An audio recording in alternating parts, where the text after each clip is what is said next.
Bismillahirrahmanirrahim.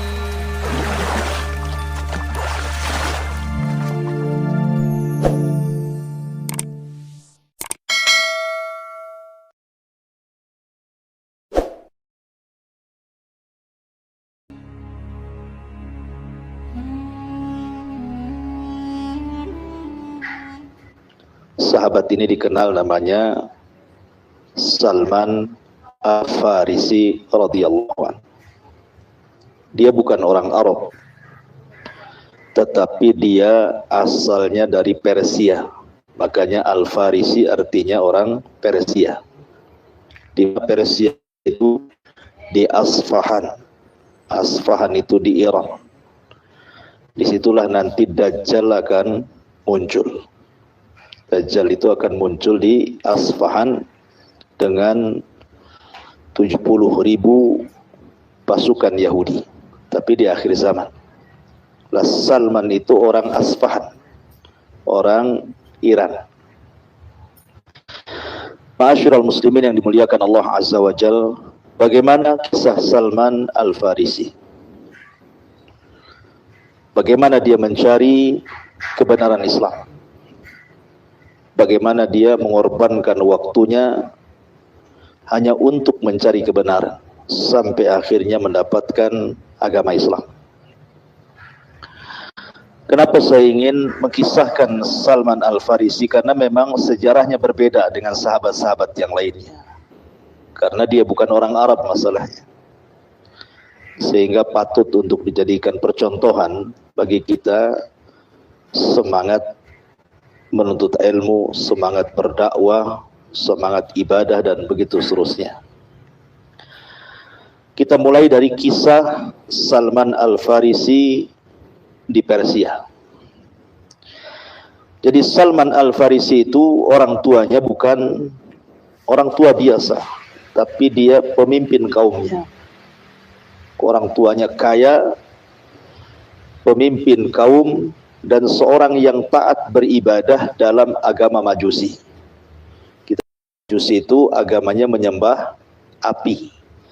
Karena bagi mereka cahaya itu adalah Tuhan yang membawa kebaikan. Dan kegelapan itu Tuhan yang membawa keburukan. Makanya api tidak boleh padam 24 jam. Salman ini, walaupun dia anak orang kaya, anak pemimpin kabilah, tetapi Salman juga taat beribadah kepada Allah Azza wa Jalla. Sampai dia diamanahi oleh orang tuanya untuk menjaga api. Jangan sampai padam. Kalau padam, Tuhannya padamlah kan itu. Jadi suatu ketika, karena ayahnya itu kan punya perkebunan yang sangat luas di Persia itu. Banyak pekerjanya. Sehingga suatu ketika ayahnya politik atau mungkin urusan yang lainnya, sehingga dia tidak bisa mengawasi kebunnya. Akhirnya Salman ini perintahkan ayahnya untuk mengawasi kebun ayahnya. Berangkatlah Salman Al-Farisi menuju kebun ayahnya itu. Masalahnya belum sampai ke kebun, karena Salman ini jarang keluar. Ketika itu dia melewati satu kanisa, mungkin semacam gereja di zaman sekarang. Karena di zaman itu kan agama yang paling benar adalah agama Nasrani. Karena Islam belum datang masalahnya. Jadi Salman ini melihat ada gereja, kok ada suara-suara dari gereja itu. Seperti orang yang sedang beribadah. Maka akhirnya Salman pun penasaran, diintiplah gereja itu. Ada apa isinya? Rupanya ada orang yang sedang beribadah, sedang belajar gitu. Dan melihat bagaimana khusyuknya mereka beribadah yang tidak ada pada agama Majusi. Apa faedah agama Majusi hanya menjaga api saja? Sehingga terpikir bahwa kok agamanya beda dengan agamaku. Langsung tertarik Salman ini. Sehingga akhirnya Salman memberanikan diri masuk ke dalam gereja itu, berjumpa dengan uskup di situ. Kemudian uskup ini orang jahat, saya tunjukkan gudang hartanya. Yang selama ini minta sedekah kepada kalian, harta kalian ada di gudang ini katanya. Akhirnya kemudian dibukakan gudangnya, rupanya isinya perhiasan sedekah orang-orang kepada uskup tadi. Marahlah orang-orang diikatnya kemudian jasad uskup ini di pohon, kemudian dilempari batu. Akhirnya kemudian digantikan dengan uskup yang baru. Dan uskup yang baru ini terbalik pula. Orangnya saleh, orangnya taat, dan Salman suka karena nampak kelebihannya, nampak ilmunya penggantinya ini. Tapi sayang usianya tidak lama. Kemudian ketika hendak menjelang ajalnya, Salman mengatakan, "Wahai uskup, kemana lagi aku harus belajar? Kalau engkau meninggal," kata uskup begini, "kalau untuk di Syam, kayaknya tidak ada uskup lagi yang benar," katanya. "Kalau aku meninggal, kau harus pindah, carilah uskup di Musil." Musil itu di daerah Irak. Di situ tempat Nabi Yunus diutus, Musil, Nainawa. Ya. Kau harus berangkat ke Musil sana. Di sana ada gereja, ada uskup terbaik. Akhirnya setelah meninggal uskup yang ada di Syam, Salman pun bergerak menuju Musil. Musil itu di Irak. Bayangkan dari Persia ke Syam, sekarang bertolak ke Musil, ke Irak. Ya. Kemudian sesampainya di Irak, di Musil ini, maka dia berhasil menemui uskup yang dimaksud tadi. Maka dia pun belajar kepada uskup itu. Lagi-lagi uskup itu sudah sepuh, tidak lama berselang akhirnya sakit dan menjadikan uskup itu meninggal. Namun sebelum meninggal, uskup ini berwasiat kepada Salman, "Wahai Salman, kalau engkau ingin belajar lagi, temui temanku uskup, tetapi tidak ada di Irak. Dia ada di daerah Nasibi." Nasibi itu daerah Turki. Akhirnya dia berangkat dari Irak ke Turki. Bayangkan kan, berapa negara dia lewati itu. Ya. Sampailah dia di Turki. Kemudian dia cari tempat namanya Nasibi. Sudah dapat Nasibi, dia cari gereja, dapat uskup yang dimaksud. Belajarlah Salman kepada uskup yang ada di Nabi tadi. Allah takdirkan lagi uskup sudah sepuh. Baru beberapa tahun Salman belajar, uskup ini pula sakit. Kemudian sakitnya mengantarkan kepada kematiannya. Akhirnya Salman mengatakan, "Harus kemana lagi? Saya sudah dari Persia, kemudian ke Syam, kemudian ke Irak, sekarang ke Turki, gitu ya. Mau kemana lagi saya ini?" Katanya, "Uskup yang ada di Turki, aku tidak mengetahui uskup terbaik kecuali ada di Amuria," katanya. Akhirnya dia berangkat ke Amuria. Amuria ini, kalau kita mengupas sejarah, di zaman Imam Ahmad ibn Hanbal, ketika khalifah dikuasai oleh Mu'tasim. Khalifah Mu'tasim itu kan menguasai Baghdad di Irak. Ya, sementara Amuria itu masih perbatasan Turki sana. Jadi ada seorang wanita dilecehkan auratnya.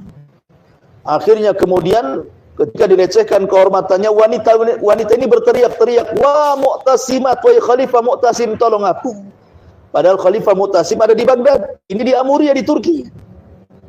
Kata orang-orang kafir yang ada di Amuria ini, "Ngapain kau teriak-teriak? Khalifah Mu'tasim jauh di Baghdad sana, nggak mungkin dia datang ke." Rupanya ucapan orang kafir ini terdengar oleh seorang muslim. Akhirnya bergegas dia dari Turki menuju Basrah, menuju Baghdad. Dikasih tahu bahwa ada seorang wanita teriak-teriak memanggil nama, "Wahai Khalifah." Langsung Khalifah itu menggerakkan pasukan jual kepada seorang Yahudi, jual kepada seorang Bani Quraidah itu. Hiduplah Salman bersama orang-orang Yahudi. Tapi dia tidak tertarik dengan agama Yahudi. Kenapa? Karena sudah ada maklumat akan datang seorang Nabi kan. Ya. Dia bekerja sampai akhirnya kemudian dia dibeli lagi oleh saudara Yahudi itu. Rupanya dipekerjakan persis di Madinah. Dari Wadil Qura akhirnya dia dibawa lagi ke betul-betul Yathrib, Madinah. Disitulah makin yakin ini sudah banyak pohon kurma, gunung-gunungnya pun batunya hitam kan. Ini sudah persis seperti yang diisyaratkan uskup itu. Tetapi kan belum ada kabar, ya. Di mana Nabi itu, ada di mana, karena belum ada informasi masalahnya. Ya dia bekerja saja sama orang Yahudi itu, bolak-balik naik turun ambil kurma, sampai pada waktunya ketika dia berada di atas kurma itu, Rupanya tuannya Yahudi ini sedang berbincang-bincang dengan kawannya. Ketika sedang berbincang-bincang dengan kawannya, datang kemudian sepupunya atau anak ponakannya dan mengatakan, qatalallahu Bani Kilah. Semoga Allah menghancurkan Bani Kilah. Bani Kilah itu kakek buyutnya orang Khazraj dan Aus. Khazraj dan Aus ini cikal bakal orang Ansor. Ya. Jadi ada Muhajirin, ada Ansor. Ansor ini terdiri dari dua kabilah. Satu Khazraj, satu Aus. Lah, buyutnya satu namanya Kilah. Jadi orang Yahudi kalau menghina orang-orang Ansor, orang-orang Khazraj dan Aus itu, mereka mengatakan Bani Kilah. Qatalallahu Bani Kilah. Semoga Allah menghancurkan Bani Kilah, katanya. Kenapa, katanya? Mereka sedang berkumpul di Kubah, karena ketika Rasul baru datang dari hijrah tuh. Dia sedang berkumpul di Kubah, dan sedang membaiat seseorang yang mengaku Nabi. Salman ada di atas pohon itu. Mendengar berita itu kan gemetar dia. Wah, apa ini yang dimaksud? Cepat dia turun, langsung dia nimbrung di situ dan menanyakan soal Nabi. Marahlah majikannya, ditempelinglah Salman. Apa urusan kamu dengan kami? Kau ini budak kerja sana, gitu bahasanya. Apa yang pula nimbrung ngobrol di sini, katanya. Tapi Salman punya maklumat di sini. Nabi yang ditunggu-tunggu rupanya sudah datang, katanya. Ya kan? Akhirnya kemudian dia mencari waktu bagaimana dia keluar dari majikannya, ingin menemui orang yang dimaksud orang Yahudi tadi. Akhirnya dia pun membawa sekresek kurma. Kenapa? Karena dia sudah ada maklumat dari uskup di Amuria bahwa ciri-cirinya orang ini tidak menerima sedekah, memakan hadiah, dan ada tanda kenabian di belakang punggungnya. Bawa kurma dia. Ketika nampak ada orang dikerumuni orang-orang Khazraj dan Aus, jangan-jangan ini. Akhirnya didatangi dan mengatakan, wahai Tuan, saya punya kurma sedekah, makanlah, kau jauh dari Mekah sana. Tapi Rasul tidak menerimanya. Dari sini alamatnya nampak satu. Ya. Kemudian dia besoknya datang lagi dengan bawa kurma. Ini bukan sedekah, wahai Tuan, ini hadiah. Tiba-tiba dimakan hadiah itu dan dibagikan kurmanya dengan sahabat-sahabat Nabi. Ciri yang kedua sudah nampak nih. Masalahnya ciri yang ketiga sulit. Kenapa? Stempel kenabian itu di belakang sini, di antara dua bahu ini. Sebab Rasul kan pakai pakaian ihram. Orang Arab dulu kan bukan gaya antum pakaian kayak gini, mereka pakai kain ihram. Ya, orang dulu tuh pakaiannya belum ada pakaian jahit ya. Jadi untuk mengetahui di situ ada stempel kenabian, maksudnya tanda. Di situ ada tanda berwarna putih di belakang katibnya Rasul. Nah, disitulah tanda kenabiannya. Nah, akhirnya Salman nengok-nengok kapan Rasulullah menyingkapkan kain itu. Kok nggak disikap-sikap gitu kan? Satu hari nggak berhasil, 2 hari nggak berhasil, sampai suatu ketika Rasul sedang mengadakan penguburan. Ada orang yang meninggal, sambil nunggu kuburan itu digali, gitu ya. Jadi Salman itu ada di belakang Nabi. Ditengok-tengok dari belakang, rupanya Rasul perasan dengan Salman ini. Maka dia pun buka ridanya, kainnya, tiba-tiba ditampakkan stempel kenabiannya. Wah, dari situ Salman langsung memeluk Rasul dari belakang dan langsung bersyahadat. Ya. Asyhadu an la ilaha illallah wa annaka Rasulullah. Lihat bagaimana perjuangan Salman sampai ke titik dia masuk Islam. Dari Persia berjalan ke negara Syam. Dari Syam berjalan ke Irak. Dari Irak berjalan ke Turki. Dari Turki berjalan ke Amuria. Dari Amuria perbatasan Turki berjalan ke Madinah. Melewati banyak daerah itu. Salman Al-Farisi. Makanya bagaimana pengorbanan Salman. Padahal kalau dia mau tinggal sama bapaknya sudah enak dia. Anak sultan. Bukan anak orang kaleng-kaleng kan gitu. Anak sultan dia. Orang tuanya kaya, pemimpin kaum, ahli agama, kurang apa hidupnya kan? Tetapi tidak bisa, namanya sebuah keyakinan tidak bisa dikalahkan dunia. Keyakinan itu tidak bisa dikalahkan dengan dunia. Kalau orang sudah ingin mencari kebenaran, dunia itu kecil bagi dia. Akhirnya ketika dia sudah berjumpa Nabi SAW dan masuk Islam, dia yakin bahwa ini orang benar, apalagi melihat akhlaknya luar biasa yang tidak ada pada uskup-uskup yang ia dapati sebelumnya. Maka dia makin cinta dengan Rasul. Sejak itu dia belajar dengan Nabi. Belajar dengan Nabi SAW di kota Madinah. Dan peperangan yang pertama kali adalah perang Khandaq. Disinilah Salman mengukir sejarah dalam perang Khandaq ini. Perang Khandaq itu perang parit. Dalam bahasa Arabnya Ahzab. Makanya ada surat namanya surah Al-Ahzab dalam Quran itu. Kenapa disebut Ahzab? Ahzab itu artinya kelompok-kelompok, karena Rasul dikepung oleh banyak kelompok di situ. Pengkhianatan orang Yahudi, orang-orang munafik, belum lagi orang kafir Quraisy mengepung, orang Gotofan, macam-macam. Madinah dikepung. Secara logika Rasul kalah dan para sahabat. Kenapa? Karena ini bersatu ini.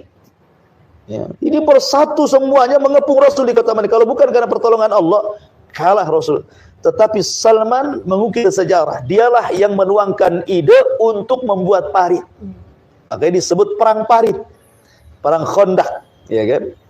Karena begini, Madinah itu di sini gunung, ya, di sini gunung.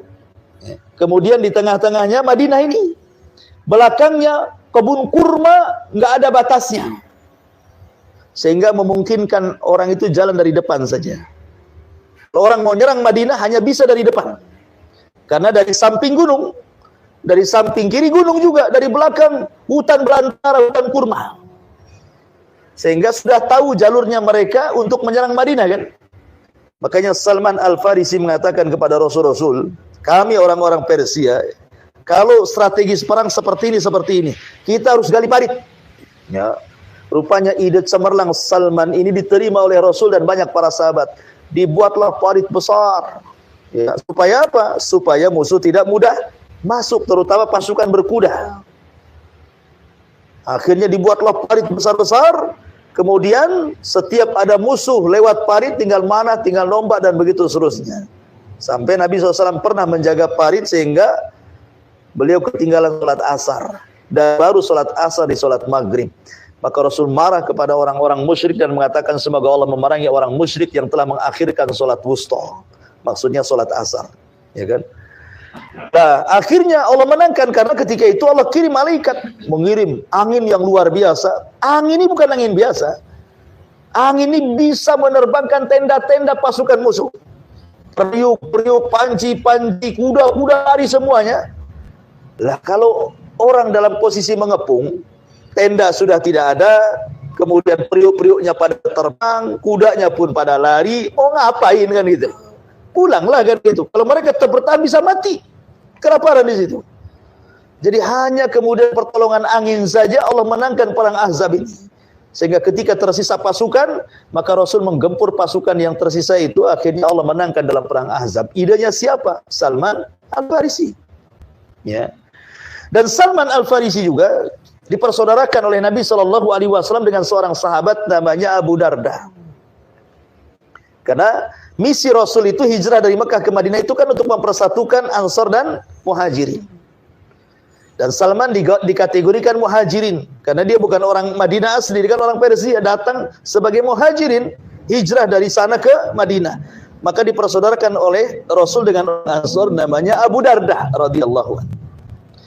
Abu Darda ada kisah sendiri dengan Salman Al-Farisi. Mungkin sebagian kita pernah mendengar kisahnya. Jadi Abu Darda ini sejak dia masuk Islam, dulunya peniaga ulung juga, kaya orangnya. Tapi semenjak dia masuk Islam, tidak mau lagi dia dagang. Betul-betul dihabiskan untuk ibadah. Kalau malam sholat malam, kalau siang puasa sunnah. Karena waktu itu belum ada puasa khusus. Namanya Senin Kemis, Ayyamul Bid, apa puasa 3 hari dalam sebulan atau puasa daun, belum ada. Sehingga bisa puasa tiap hari. Puasa mutlak. Ya kan? Jadi karena malamnya sholat malam habis isya sampai subuh, bayangkan sholat malam, nanti paginya puasa.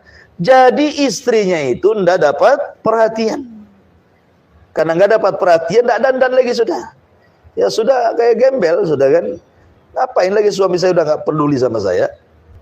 Jadi ketika Salman kemudian lewat kepada Ummu Darda, istrinya Abu Darda, ditanyalah, hei Ummu Darda, dandanlah, kau punya suami.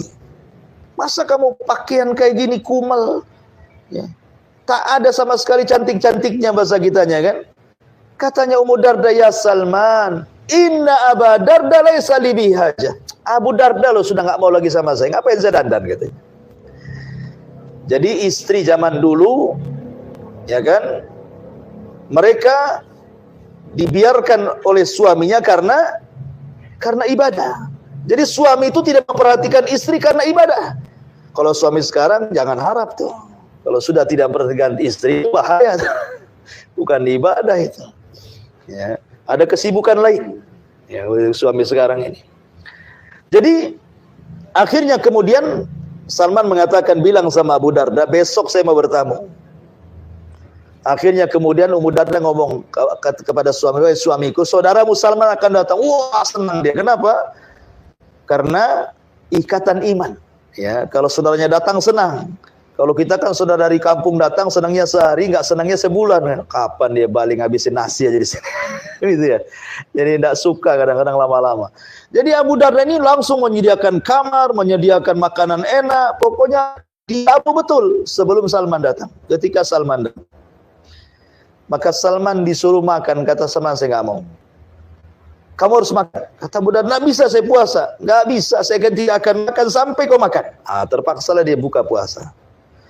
Akhirnya malam hari Salman tak tidur. Kata Abu Darda, tidur, saya mau sholat. Enggak, sampai kau tidur juga di sampingku. Akhirnya dia nggak meninggalkan sholat malam, tidur pula di samping Salman. Karena menghargai Salman. Sepertiga malam bangun, kemudian sholat sama-sama. Pagi harinya kata Salman, sini Abu Darda, saya ingin kasih tahu. Kamu itu harus membagi waktu 3. Sepertiga untuk Allah, sepertiga untuk dirimu, sepertiga untuk keluargamu. Jangan seperti ini. Tapi Salman nggak mau. Dia ingin waktunya dihabiskan untuk Allah. Sampailah berita ini kepada Rasulullah. Apa kata Nabi SAW? Shadaqa Salman. Salman telah benar. Akhirnya ketika Rasul mengatakan Salman telah benar, Abu Darda langsung mengganti kehidupannya seperti yang dinasihatkan Salman. Dia bagi sepertiganya untuk istrinya, dia bagi sepertiganya untuk dirinya, dia bagi sepertiganya untuk Tuhannya. Ya. Intinya bahwa Salman Al-Farisi akhirnya meninggal di zaman kekhilafahan Utsman ibn Affan. Di akhir-akhir kekhilafahan Utsman ibn Affan, Salman meninggal dunia. Jadi inilah kisah korban Salman mulai dari Persia sampai ke Madinah dan meninggal pada kekhilafahan Utsman ibn Affan. Apa pelajarannya di sini? Pelajarannya ada namanya tadhiyah, pengorbanan gitu ya. Pengorbanan besar Salman ini. Zaman dulu ya, safar dari satu negeri ke negeri berikutnya itu bukan kayak kita safar sekarang, ada pesawat, ada ini. Bisa jalan kaki, paling tinggi naik unta. Belum lagi terik matahari gitu ya, belum lagi cuaca ekstrim, belum lagi para perampoknya, belum lagi orang jahatnya kan. Tapi Salman tidak peduli. Demi mengejar kebenaran dia nggak peduli. Walaupun dia harus dari satu daerah ke daerah berikutnya, dari Persia sampai ke ujung Madinah. Ini kan luar biasa. Ini ada himmah namanya ya, ada semangat thalabul ilmi, mencari kebenaran. Harusnya anak-anak muda di zaman sekarang nggak semangat belajar itu duduk di majelis ilmu supaya dapat hidayah. Ya. Maka itu yang paling penting pelajaran Salman adalah tadhiyah, pengorbanan bagaimana seorang sahabat mencari kebenaran sampai seperti itu perjalanannya. Makanya wajar Salman Al-Farisi radhiyallahu an menjadi sahabat yang sangat dicintai Nabi. Ya. Sampai ketika sakaratul maut, Salman ini mau meninggal dunia, di sampingnya ada sahabat, saya lupa namanya. Salman menangis sebelum meninggal tuh. Kata sahabat Nabi ini, ya Salman, bukankah kau telah bersahabat dengan Rasul begini, menyebutkan keutamaan Salman. Apalagi kau tangisi gitu maksudnya ya. Kata Salman begini, aku teringat dengan wasiat Rasul. Dan aku takut kalau seandainya wasiat ini belum aku amalkan. Sahabat ini heran, apa wasiat Nabi kepada wahai Salman? Kata Salman, Rasul pernah bersabda, jadilah di dunia ini dan bawalah bekal secukupnya. Ketika itu Salman tidak bawa dunia, padahal hanya bawa beberapa dirham saja di kantongnya kan. Ya, merasa bahwa itu sudah memberatkan kematiannya. Sehingga kemudian wasiat ini sampai kepada sahabat yang ikut menangis. Jangan-jangan kami pun seperti Salman. Jangan-jangan kami pun seperti Salman. Akhirnya Salman pun wafat gitu ya. Dalam kondisi dia melaksanakan wasiat Nabi SAW. Ketakutan kepada membawa dunia luar biasa. Ya, karena Salman itu kalau ingin jadi orang kaya, tidak perlu dia hijrah ke sana kemari. Cukup dia tinggal di kampungnya. Tapi karena kebenaranlah yang menjadikan gerak langkah Salman sampai dari satu negeri ke negeri berikutnya sampai mendapatkan hidayah di kota Madinah. Wallahu a'lam. Ini sejarah singkat daripada Salman Al-Farisi radhiyallahu anhu.